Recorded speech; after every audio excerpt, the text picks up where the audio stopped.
Député. Au Japon, la garde à vue de Carlos Ghosn a été une nouvelle fois prolongée ce matin à Tokyo. Carlos Ghosn, qui avait toutefois engagé avant son arrestation la semaine dernière une opération de communication pour tenter de se défendre. Sa stratégie, dénoncer une chasse à l'homme, un complot. Alors, l'ex-patron du groupe Renault-Nissan subit-il un traitement particulièrement sévère? Décryptage avec Louise Patronne et Martin Gabriels. La nuit est déjà tombée à Tokyo ce soir du mercredi 3 avril. Carlos Ghosn rentre chez lui, accompagné de sa femme, Carole.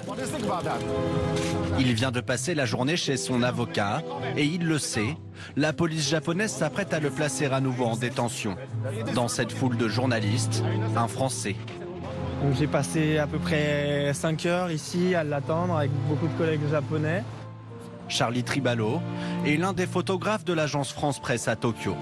Ce soir-là, il guette l'arrivée de l'homme d'affaires. Il s'est passé à peine 15 secondes jusqu'à ce qu'il entre dans le hall de l'immeuble. Et donc là, on a fait plein d'images. Il prend une série de clichés, les derniers de l'ex-patron de Renault-Nissan avant son retour en prison.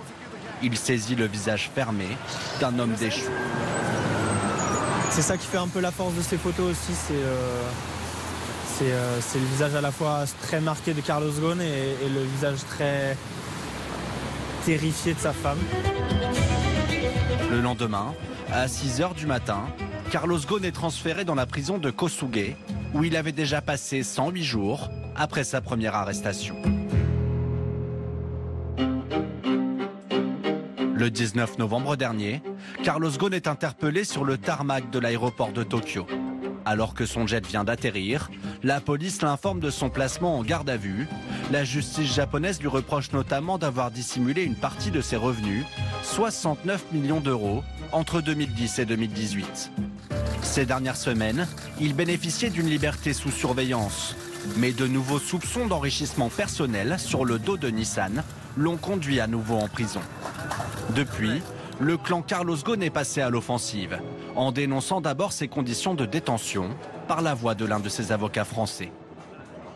Quand on essaye d'interroger quelqu'un 8 heures par jour, y compris le soir, y compris la nuit, et que cette personne refuse de parler sans la présence d'un avocat, puisqu'il n'y a pas d'avocat durant la garde à vue au Japon, eh bien cela s'appelle une torture.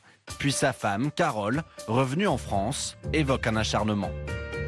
Pourquoi ils l'ont remis en prison? On ne comprend pas leur système. Et pourquoi ils sont tellement durs avec lui? Alors Carlos Ghosn subit-il un traitement particulièrement impitoyable de la part de la justice japonaise?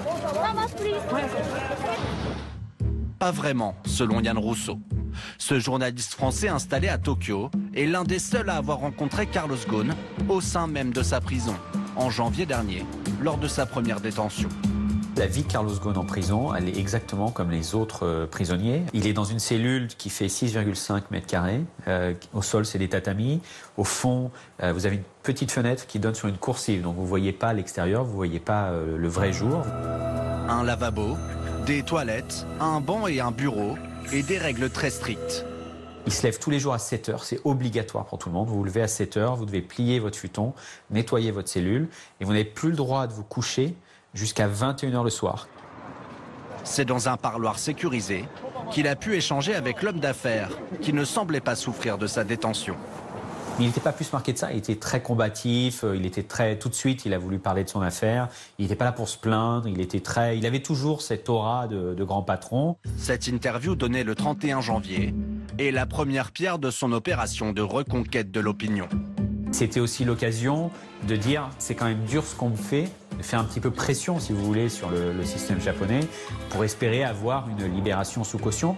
Cette libération contre 8 millions d'euros intervient un peu plus d'un mois plus tard.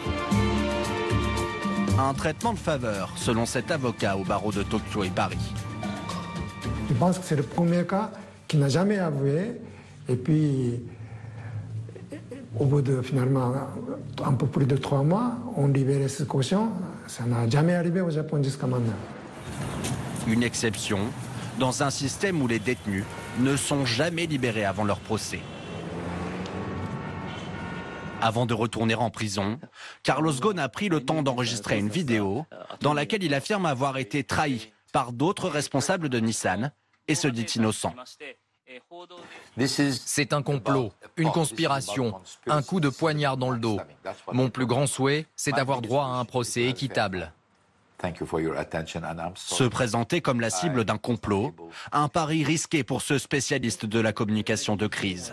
S'il a choisi le complot, c'est d'abord pour apparaître comme une victime des agissements malveillants de Nissan, une victime du système juridictionnel japonais. Il n'y a pas, au fond, pire stratégie de communication de crise que de choisir celle du complot parce qu'elle remet systématiquement en doute tout ce que vous allez dire.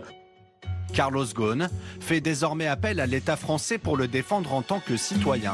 L'Élysée, que nous avons contacté, rappelle que l'homme d'affaires est un justiciable comme les autres et qu'il bénéficie de la présomption d'innocence.